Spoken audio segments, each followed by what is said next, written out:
everyone. I thought today for our talk I would come outside. Wonder do you know exactly where I am? There's not too many people about, which is good, but we know that they're in the world. There's so many people. But do you know who the most important person who has ever lived on this earth is? Do you know who it is? I'm sure you do. In fact, it is the Lord Jesus, because nobody ever was born like him. Nobody ever lived the way he did. Nobody ever died and rose again like he did. That's why he's so different. And so today, just for a few moments, we're going to look at our next question, and it's this: who is Jesus Christ? It's important for us to understand exactly who he is and what he's done. So let's see what we find out today. You know, the Bible tells us so much about Jesus. In fact, it tells us, first of all, that Jesus is God the Son. Let me open up my Bible and let me tell you some of the things that the Bible tells us about Jesus, God the Son. He is pure and perfect. He's all powerful. He is Emmanuel. And do you know what that means? It means God with us. Jesus himself said while he was on earth that he is God. So I want you to get that. Jesus is God the Son. You know, there was one day that Jesus showed his glory to some of his disciples. He took 3 of his friends, Peter, James and John, up to a mountain to pray. But while they were there, something amazing happened. His face began to shine bright as the sun, and so did his clothes. The disciples were amazed. He really is God the Son.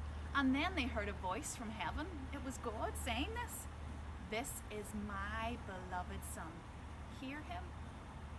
How amazing it is that the Son of God became man. You see, through a miracle, God made a body for the Lord Jesus, and he was born as a tiny baby in Bethlehem. And just like any baby, he had a mother. But Jesus did not have a human father. He had a father who was God. And boys and girls, the Bible tells us that Jesus was born in a little stable. How amazing it was, though, that he left his glory in heaven and he came down to the sinful world. But you know, he came for a very special and amazing reason. You know, the Bible tells us so much about the Lord Jesus. In fact, he didn't stay dead. He grew up, just like you are, growing up every day. And he lived a perfect life. You see, boys and girls, Jesus did not do anything wrong. He never said a wrong word. He never thought a wrong deed, or he never did anything wrong with his hands. That's how amazing he is. And you know, he knows what it's like to be tempted, because he lived on earth.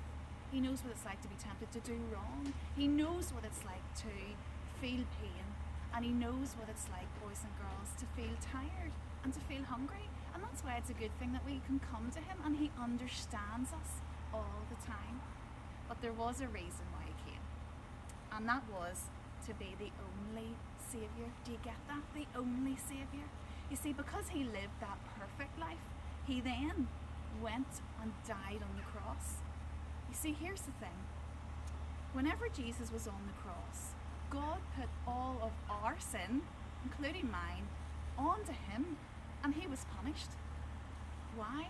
Because he loves us so much. And he's the only way for us to be made right with God. But then something amazing happened, because 3 days later, God brought Jesus back to life again. And today, where is he? He's in heaven, and he lives there. And boys and girls, he wants to be your friend. He wants you to trust in him. How? Well, here's what we do. We have to ask him to take away our sin. We must ask him to save us. You see, Jesus came back to life again. He really is the King of Kings. He will always be the King of Kings. And boys and girls, today, I wonder, have you trusted in this amazing person, the Lord Jesus?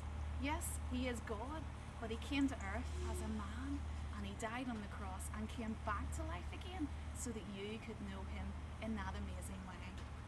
I hope today you've enjoyed this lesson, and I hope today that you've learned something new about the Lord Jesus.